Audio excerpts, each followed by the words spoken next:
بسم اللہ الرحمن الرحیم۔ السلام علیکم ورحمۃ اللہ وبرکاتہ۔ جے پی ایس سی کے سلیبس میں جو لسانیات کے حوالے سے پہلا موضوع ہے اس کا عنوان ہے اردو زبان کے آغاز کے متعلق مختلف نظریات۔ آج ہم اسی نظریات کے بارے میں چند بنیادی باتیں جانیں گے انشاءاللہ۔ اردو کی پیدائش، جائے پیدائش اور نشو و نما کے بارے میں ماہرین لسانیات نے اپنے اپنے خیالات کا اظہار کیا ہے۔ ان میں سے بعض اہل علم نے محض قیاس آرائی سے کام لیا ہے، لیکن بعض ایسے محققین بھی گزرے ہیں جنہوں نے حقائق اور استدلال کی روشنی میں اردو کے آغاز و ارتقاء پر سنجیدگی سے غور کیا ہے۔ ایسے محققین میں حافظ محمود خان شیرانی، سید محی الدین قادری زور اور پروفیسر مسعود حسین خان کے نام خصوصیت کے ساتھ قابل ذکر ہیں۔ اردو کے آغاز و ارتقاء کے بارے میں خالص لسانیاتی نقطۂ نظر سے وسیع تناظر میں غور و خوض کرنے والوں میں پروفیسر مسعود حسین خان کا نام سر فہرست ہے۔ مسعود صاحب کے پیش کردہ نظریے کو آج اردو کے آغاز کا سب سے قابل قبول نظریہ سمجھا جاتا ہے۔ بعد ازاں شوکت سبزواری، سہیل بخاری اور گیان چند جین نے بھی اس مسئلے پر غور و فکر سے کام لیا اور اپنے اپنے خیالات پیش کیے۔ 20ویں صدی سے قبل اردو کے آغاز کے بارے میں میر امن، امام بخش صاحبائی اور محمد حسین آزاد نے بھی اپنے اپنے خیالات کا اظہار کیا تھا۔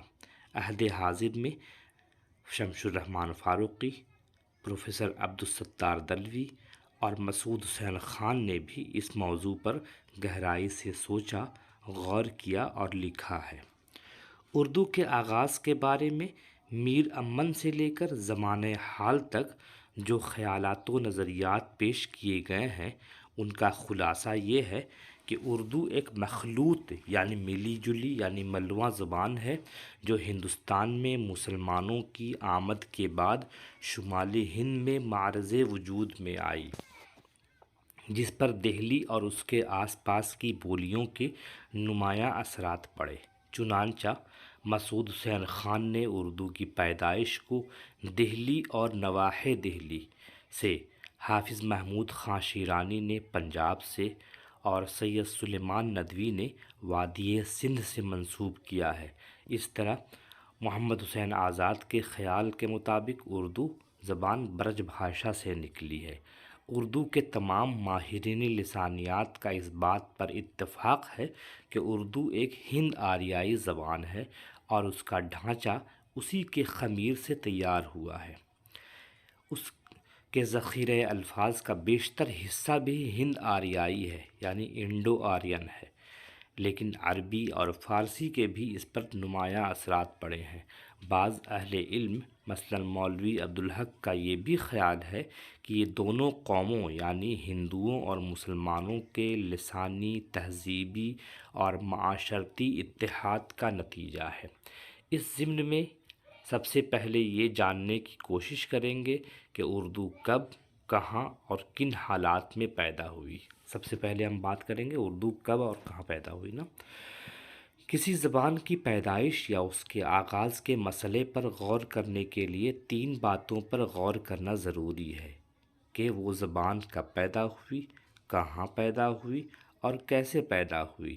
مسعود حسین خان ان ماہرین لسانیات میں سے ہیں جنہوں نے ان تینوں باتوں پر نہایت عالمانہ اور محققانہ انداز سے غور کیا ہے اور لسانیاتی حقائق کی روشنی میں بے شمار دلیلوں اور مثالوں سے یہ ثابت کر دیا ہے کہ اردو دہلی اور نواحِ دہلی میں 1193 عیسوی میں مسلمانوں کی فتح دلی کے بعد کھڑی بولی کے بطن سے پیدا ہوئی ہے۔ یہ جملہ بہت معنی خیز ہے، آپ کو یاد کر لینا چاہیے۔ مسعود حسین خان نے اپنے اس نظریے کو اپنی تصنیف مقدمہ تاریخ زبان اردو 1948 میں جو شائع ہوئی تھی میں نہایت تفصیل سے پیش کیا ہے۔ مسعود حسین خان کے علاوہ جن ماہرین لسانیات نے اردو کی پیدائش کے حوالے سے باتیں کہی ہیں ان پر بھی ایک سرسری نگاہ ہم ڈال لیتے ہیں۔ نمبر 1 ہے میر امن کہتے ہیں اپنی کتاب باغ و بہار میں کہ عہد اکبر میں اردو پیدا ہوئی ہے۔ اسی طرح محمد حسین آزاد کہتے ہیں آب حیات میں اپنی کتاب میں برج بھاشا میں پیدا ہوئی ہے۔ نصیر الدین ہاشمی دکن میں اردو میں جو کتاب ان کی ہے اس میں کہتے ہیں دکن میں پیدا ہوئی ہے۔ حافظ محمود خان شیرانی نے اپنی کتاب پنجاب میں اردو میں کہا ہے کہ اردو پنجاب میں پیدا ہوئی ہے۔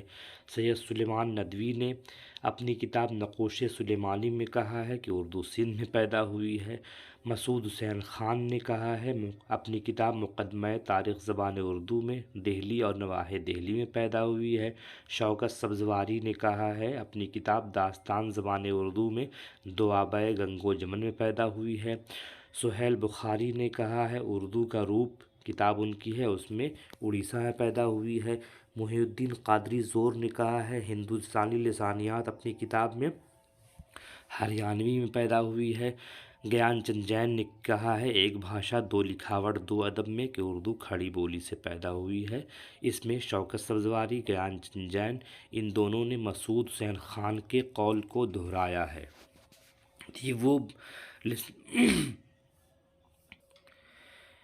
یہ وہ ماہرین لسانیات ہیں جن کے حوالے سے اردو کے میں انہوں نے باتیں کہی ہیں۔ اب آتے ہیں کہ سب سے قابل قبول نظریہ کون سا ہے۔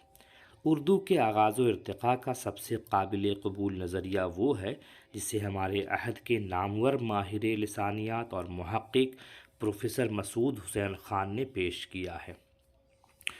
ان کے تحقیقی مقالے مقدمہ تاریخ زبان اردو پر علی گڑھ مسلم یونیورسٹی نے انہیں 1945 عیسوی میں پی ایچ ڈی کی ڈگری دی۔ یہ مقالہ پہلی بار کتابی صورت میں 1948 میں دہلی سے شائع ہوا۔ مسعود حسین خان نے دہلی اور نواحِ دہلی کے علاقے میں اردو کی پیدائش کا نظریہ پیش کیا۔ اب ہم یہ بھی دیکھیں گے اس میں کہ اردو کب پیدا ہوئی۔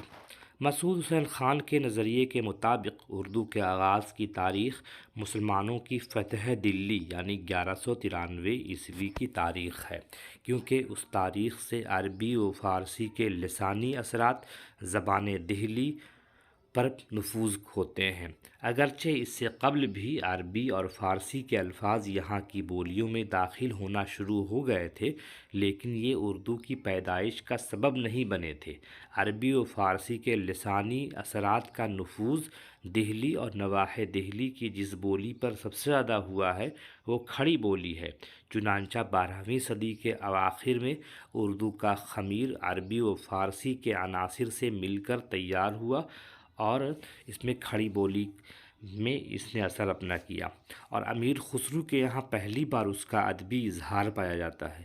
یہی زبان ہریانوی عناصر کی شمولیت کے ساتھ علاء الدین خلجی اور اس کی فوجوں کے ساتھ 1294 عیسوی میں دکن پہنچتی ہے، اور 1327 عیسوی میں جب محمد تغلق اپنا پائے تخت دہلی سے دولت آباد یعنی دیوگری منتقل کرتا ہے تو دکن میں اس کے پاؤں پوری طرح جم جاتے ہیں، یعنی مسعود حسین خان اردو کا نقطۂ آغاز مسلمانوں کے داخلہ دہلی یعنی 1193 عیسوی کو قرار دیتے ہیں، اور 1200 عیسوی تا 1400 سنی عیسوی اس کا دور اول شمار کرتے ہیں۔ تو اس میں آپ نے دیکھا کہ اردو کے آغاز کے متعلق جتنی باتیں تھیں تمام باتیں آ گئی ہیں۔